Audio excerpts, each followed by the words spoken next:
The implementation of the financial year 2022-2023 is based on the full monetization of the country's economy through commercial agriculture, industrialization, expanding and broadening services, digital transformation, and market access as guided by the National Development Plan 3.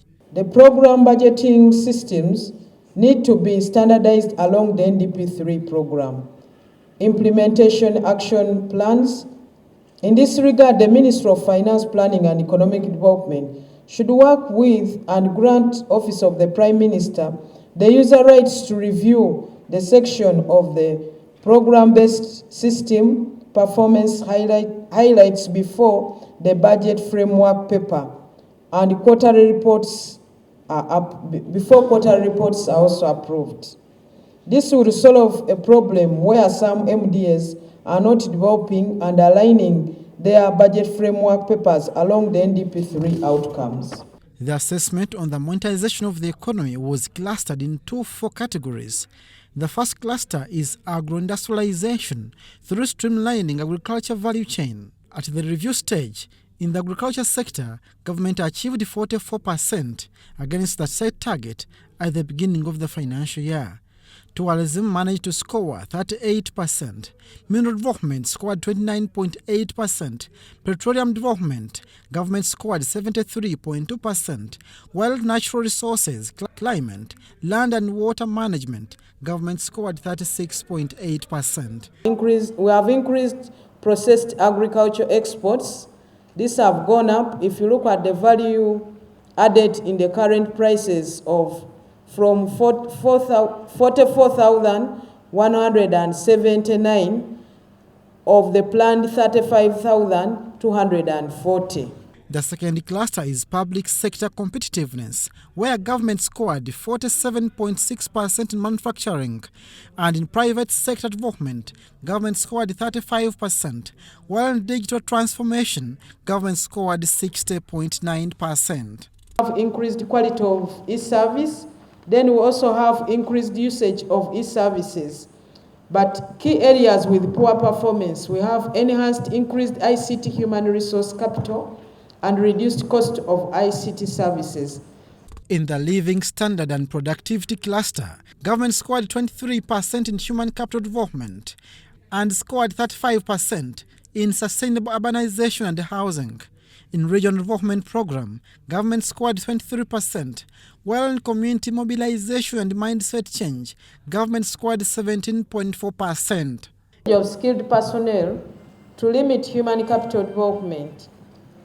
The current size of manpower is unable to cope with the rapidly expanding demands within the human capital development, especially health and education sub-programs. In the financial year 2022-2023, in the infrastructure cluster, government scored 26% in integrated transport infrastructure services, while 2.7% in sustainable energy development, while innovation and technology development and transfer, government scored 0%. Indicators that were not achieved were reducing the cost for transport infrastructure, then safety of transport services, acquisition of right-of-way for SGR and road projects, then rehabilitation of Kampala-Maraba MGR line. The final cluster assessed is public sector transformation, which includes development plan implementation, governance and security, legislation, oversight and representation, and administration of justice, where government in overall scored 16.7%. We have 7,377 people with disabilities in 962 groups supported under special grants for people with disabilities. Then we have also 1,275 children in conflict with the law rehabilitated. The report identified the challenge of data delays and uncoordinated related institutions, which brings data gap during the exercise. This year, our efforts to assess government institutions has continued to be constrained by serious delays in reporting on both OPM and the Ministry of Finance, Planning and Economic Development. We continue to face glaring data gaps, mostly in the submission by ministries, departments and agencies, and local governments, as well as in secondary data and information that we collected from the program secretariats. Government is pondering on adoption of program-based approach in the assessment to guide the budget allocation as per the National Development Plan 3. The new approach must evaluate linkages of systems functionality and results.